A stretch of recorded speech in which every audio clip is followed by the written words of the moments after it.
Сәлем қыздар, бірге дәмді әлем арнасына қош келдіңіз. Бүгін меренговый рулетті бірге жасайық. Меренговый рулет жұмыртқаның ақуызынан дайындалады. Өте жұмсақ, дәмді, өте жеңіл болып келеді. Менімен бірге жасаңыздар. Ал енді іске кірісейік. Ең алдымен жұмыртқаның ақуызын сарыуызынан бөліп аламыз. Ақуызын пайдаланамыз. Қант ұнтағы қажет, жүгері крахмалы және де лимонның соғы қажет. Ең алдымен жұмыртқаның ақуызына лимонның соғын қосып, жақсылап миксерлейміз. Бұл жерде ескеретін нәрсе, ыдысымыз бен миксердің венчиктері құрғақ болуы қажет. Құрғақ болмаса, шүбірекпен сүртіп, құрғатып, кептіріп аламыз. Және де жұмыртқа міндетті түрде тоңазытқыштан шыққан болуы қажет. Аппақ пена болып көпіргенше миксерді тоқтатпаймыз. Осындай болып қоюлана бастаған кезде қанттың ұнтағын аз-аздан қосып отырамыз.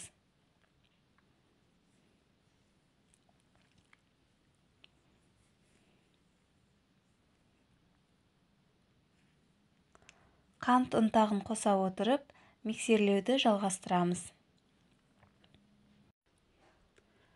Дайын болғанын тексеру үшін миксердің венчигін алған кезде ақуызымыз ағып тұрмауы қажет. Формасын қатты ұстаған кезде миксерді тоқтатамыз. Міне осындай болып формасын жақсы ұстап тұруы қажет. Осы кезде бір ас қасық жүгері крахмалын қосып, көп араластырмаймыз, 10 секундтай ғана миксерлеп жібереміз. Осымен миксерді тоқтатамыз. Ыдысымызды төңкеріп көрген кезде ақуызымыз ағып кетпеуі қажет, формасын жақсы ұстап тұруы керек. Табамызға пергамент қағазын төсеп, жаңағы ақуызды бір тегіс етіп, барлық шетіне қалыңдығын бірдей етіп, жағып орналастырып шығамыз.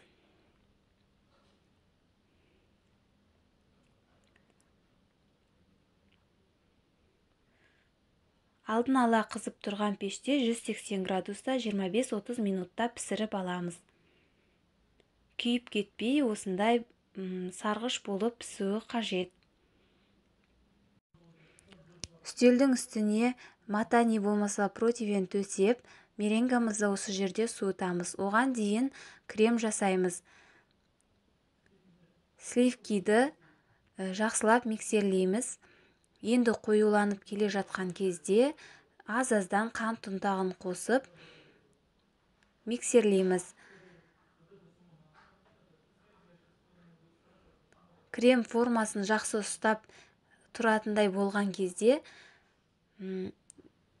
миксерді тоқтатамыз.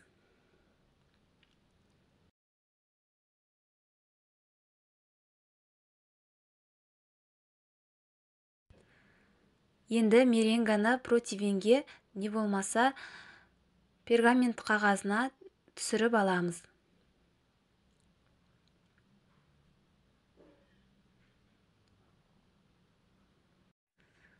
Енді кремді кондитерлік мешокқа салып аламыз.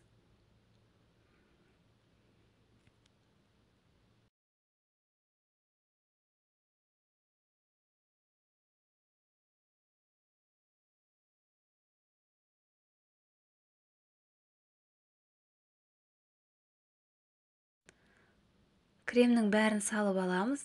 Басына мен осындай насадка кигіздім, өйткені меренганың бетін әсемдеу үшін.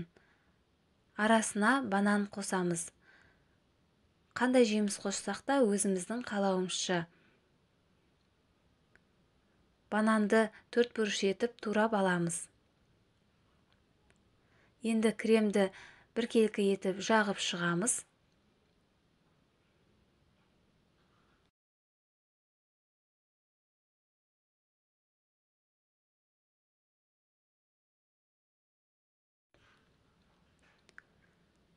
Арасына банандарымызды салып шығамыз.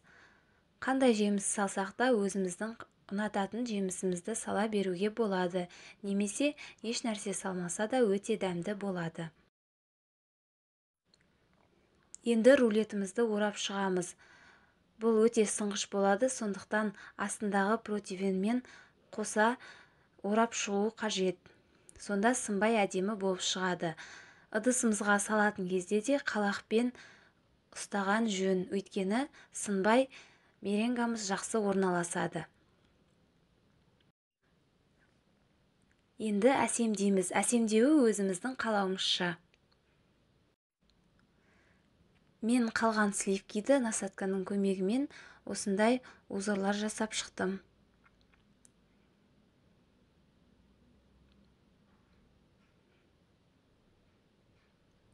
Бетіне қалауымызша жемістер қойып шықсақ өте әдемі көрінеді. Мята қосып сәндесек те әдемі көрінеді. Яғни өзіміздің фантазиямыз бойынша сәндейміз.